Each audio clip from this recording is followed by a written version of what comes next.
Bonjour, donc aujourd'hui ce qu'on va voir c'est comment créer une animation image par image. Donc ce que je vais faire c'est de partir de ces images-là ici de tasse de café.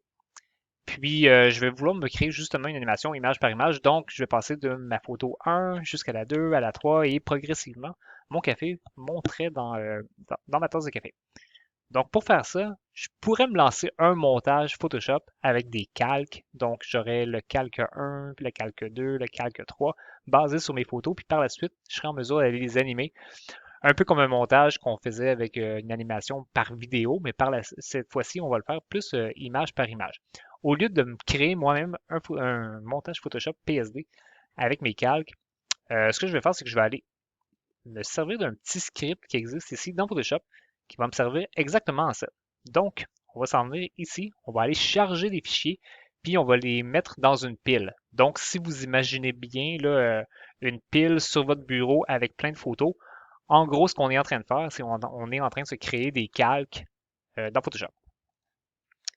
À partir de maintenant, je vais lui dire quels sont les fichiers que je veux avoir. Moi, ici, présentement, dans mon dossier Stop Motion, je n'ai que des photos qui sont en lien avec mon Stop Motion.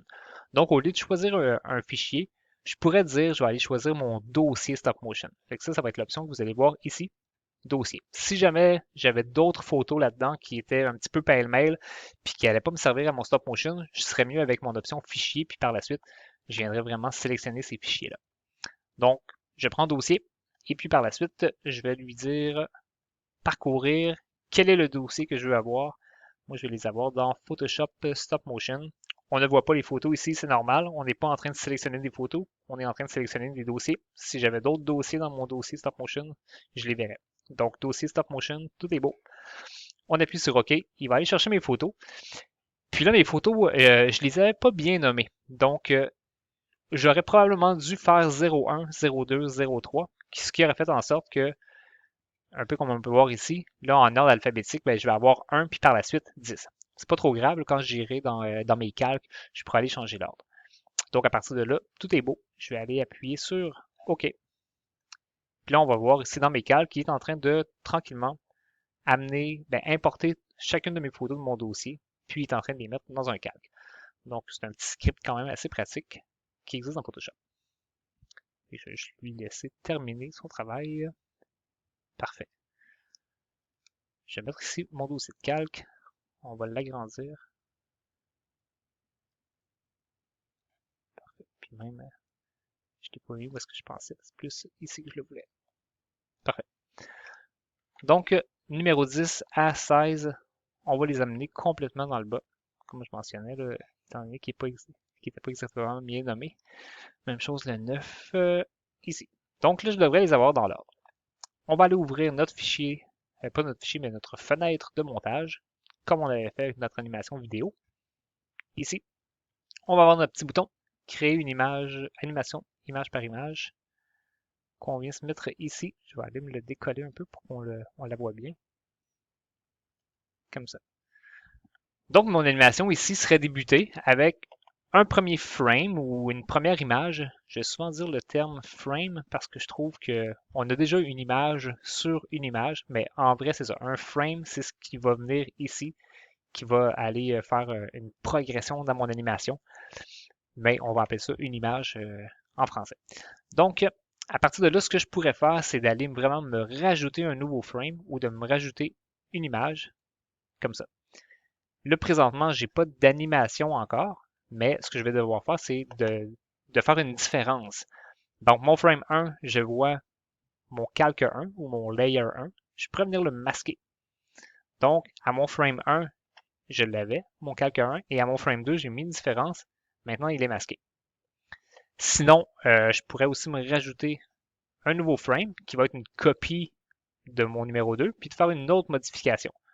Là, c'est pas ce que je veux faire, mais juste pour vous donner un exemple, ça pourrait également être un déplacement.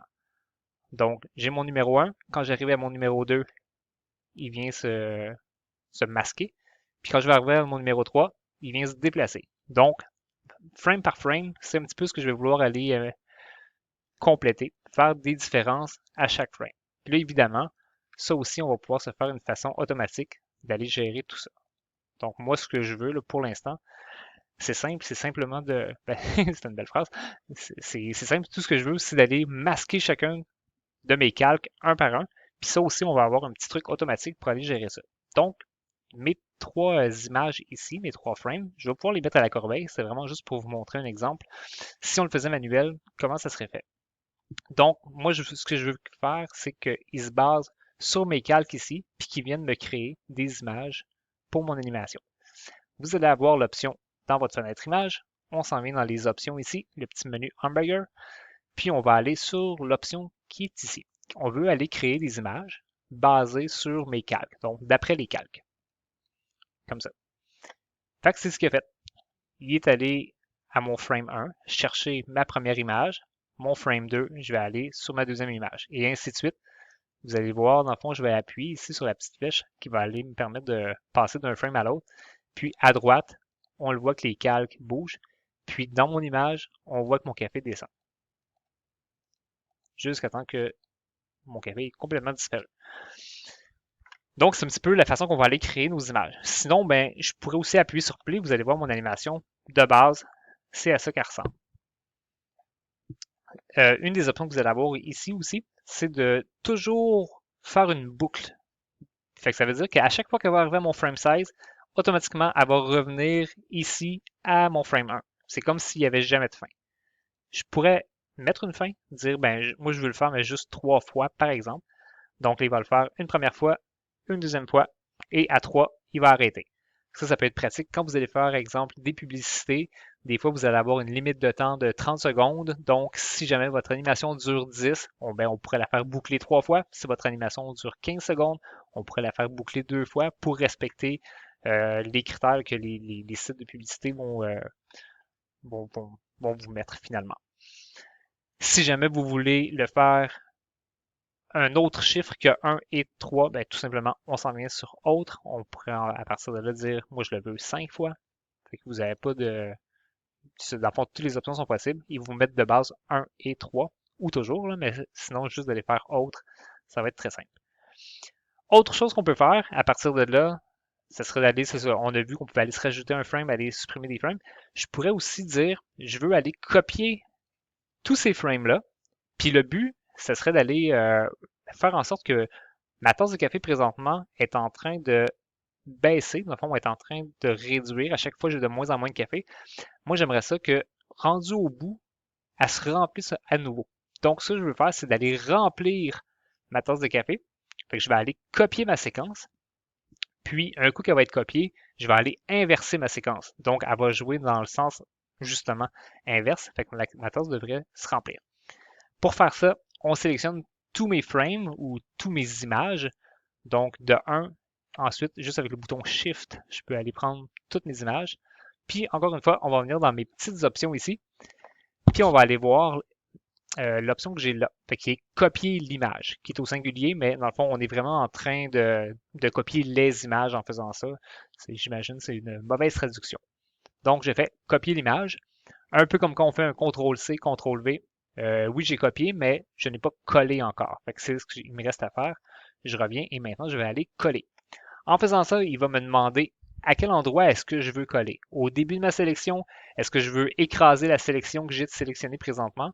Moi, ce que je veux, c'est d'aller la coller après ma sélection. C'est parfait. Donc, mon numéro 1 qui est ici, maintenant est l'équivalent de mon numéro 17. J'ai maintenant une copie de 17 à 32 qui est la même chose que de 1 à 16.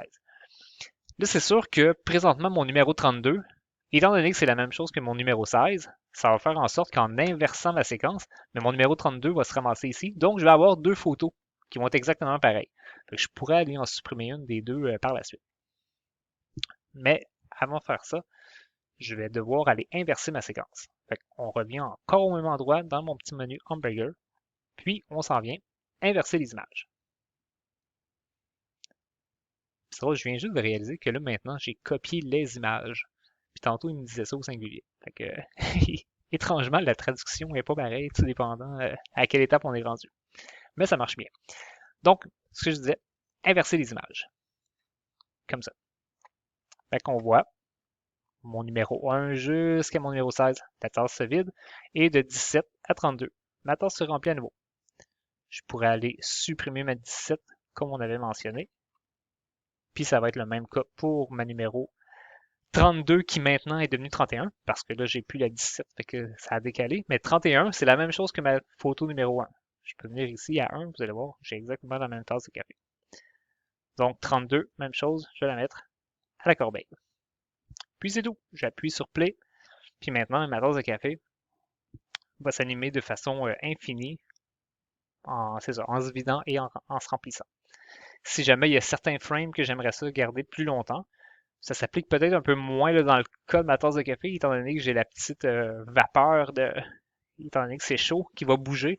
Mais si jamais vous aviez une animation, peut-être avec un personnage qui se promène, ben peut-être que pendant 2 secondes, on voudrait que ça arrête, puis je voudrais pas nécessairement 2 secondes à 30 images secondes. Ça veut dire que j'ai besoin de 60 frames pour finalement avoir un personnage immobile. Donc, au lieu de ça, ce qu'on va faire, c'est que votre 0S, ça représente justement 0 secondes. Là, il n'y a pas de délai.